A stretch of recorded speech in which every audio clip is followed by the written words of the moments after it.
Prosecutor Karim from the ICC. Welcome to Al Arabiya, sir. Assalamu alaikum warahmatullah. Wa alaikum assalam rahmatullah. I'd like to start with Sudan. You just came to this studio from a meeting with the President of Sudan, Al-Burhan. Can you tell me what is the essence of the conversation between the two of you?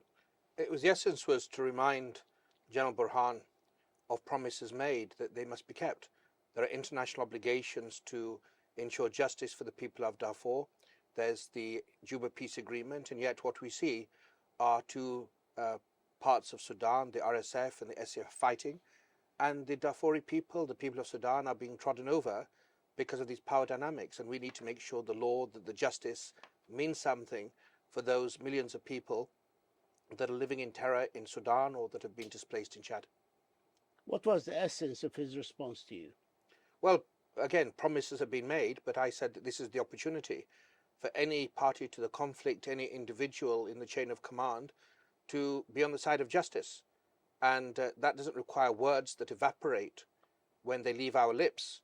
It requires something concrete that shows when we meet our maker, not just the legal responsibilities, that when we meet our maker, that we have done our best for those most vulnerable people, and that needs to be the center stage. You are investigating alleged new war crimes and crimes against humanity in Darfur, and the court gave you the permission to go ahead and do that, and you have the authorization since the resolution from the Security Council in 2005 to do that. Did you allude to the fact that these might include the Sudanese Army as well in Darfur? I've been very blunt. The Security Council gave us the right and indeed the responsibility to look at events in Darfur since 2005. There's been collective failure. The Security Council has not acted sufficiently with focus because of the political divisions to make sure there's been justice for the people of Darfur. The government of Darfur has failed, and this is why we get to this position. But I told the Security Council very clearly in July, the permanent representative of Sudan was present, that we have jurisdiction in relation to all sides. We have very serious allegations that are being made. That includes both sides? Both sides, including the Sudanese Armed Forces, General Burhan, including the RSF of General Hemeti. And I made it very clear that even at this late stage, people should feel that there is a moment in which the rights of the most vulnerable are more important than the power dynamics we see, and to come forward and let's collectively try to achieve some justice. Otherwise, we're rendered liars and dissemblers because we talk a good talk in New York, but it doesn't translate to the people in Chad on the border or the people of Sudan as a whole. And I think that's a matter of collective shame, and it requires a new approach. I watched you in a debate this morning with a lot of dignitaries, including Amal Clooney and the ambassador of the United States to the United Nations, Linda Thomas Greenfield. I heard her speaking very loudly about supporting your efforts and investigations to achieve accountability in Darfur and in Sudan. Now that you have the American support, full support, did you explain that to President Al-Burhan, and that this investigation might land him also in trouble and hold him accountable for what's happening in Darfur? And what was his response? Well, it's very important to note that, of course, we had in that event, that side event, we had the permanent representative of the US, the United Kingdom, we had the Foreign Minister, Melanie Joly of Canada, the Foreign Minister of Norway, of course, Amal Clooney is also one of my special advisors with responsibility to Darfur. But the responsibilities were not created yesterday.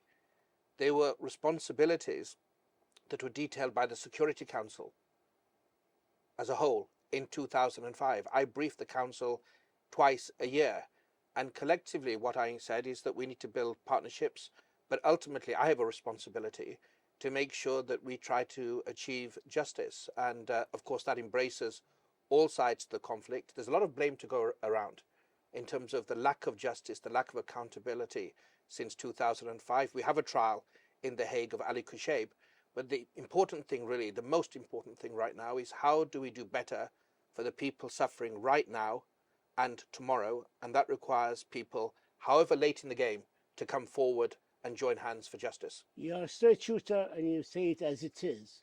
When you told the President of Sudan, al-Burhan, that these investigations might reach him and it might include him and he might get indicted for crimes against humanity, war crimes in Darfur and other parts of Sudan, what was his reaction?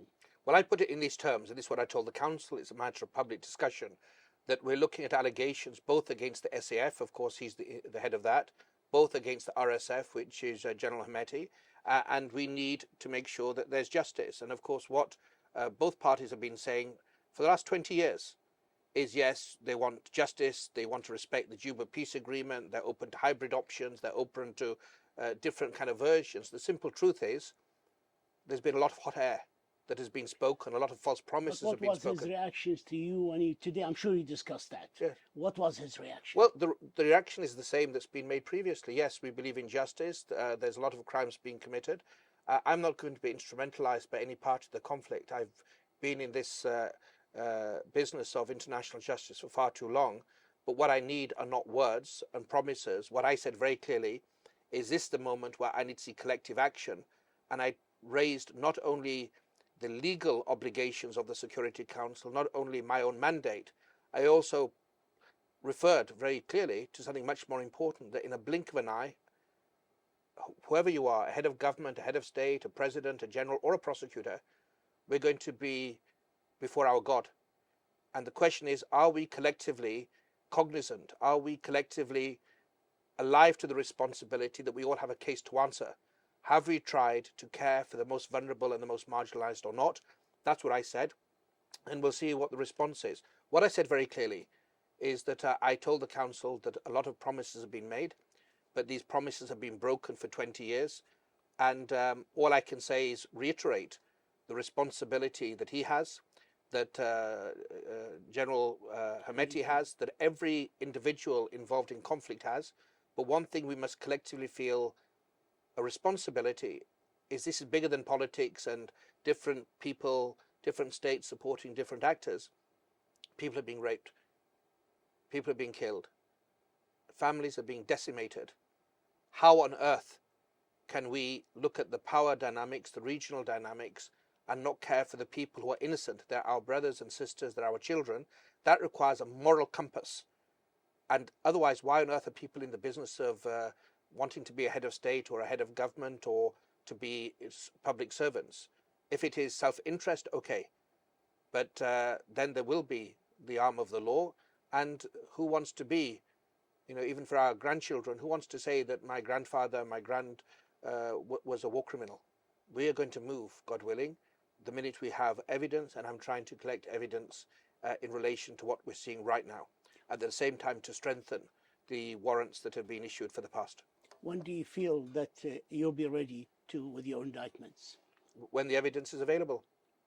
So you have no evidence now? I'm not saying evidence. I am not going to repeat the errors of the past. I'm only going to move in all my cases during my term, inshallah, when I think there's a realistic prospect of conviction.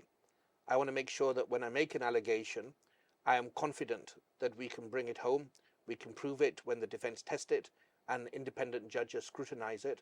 And I don't start with the targets, I start with the evidence, and I will try, and I'm trying to build a wide spectrum of partners and civil society, Darfuris, but also I've reached out to both the RSF and also the SAF. And so far there's been silence, or there's been promises but no delivery. And that's on actually General Hemeti, and that's on General Burhan and the people around them, that they should really feel this sense of responsibility. I'd like to move to Palestine. The Palestinian Authority late in August announced that you'll be visiting Palestine next month in October. The ICC previously ruled that Palestine is a state and that the West Bank, Gaza and Eastern Jerusalem are within its jurisdiction, giving you the way, of course, for a prop into alleged Israeli war crimes against the Palestinians. What is the main aim of your visit, and what do you hope to achieve while you're there? And will you visit Israel as well? Well, I've never said I'm going in October, so... The Palestinian Authority did that. Well, whatever they say, there's a lot of gossip, I don't respond to that. But one thing I've said in last December is that one of my objectives this year is to go to Palestine and Israel. I've given more resources to the investigation.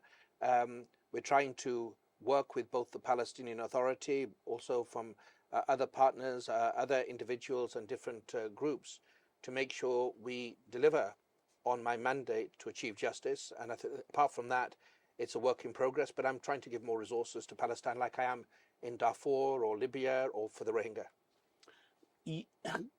My last question, time's caught up with us, concerning the investigating new crimes in Afghanistan.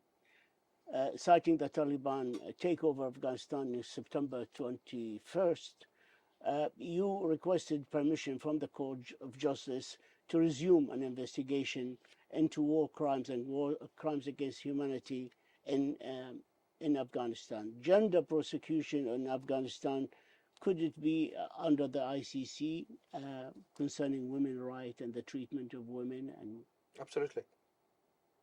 And I mean, it's very clear. It's very clear in the Rome Statute that gender persecution can be a crime against humanity. I'm a Muslim, alhamdulillah.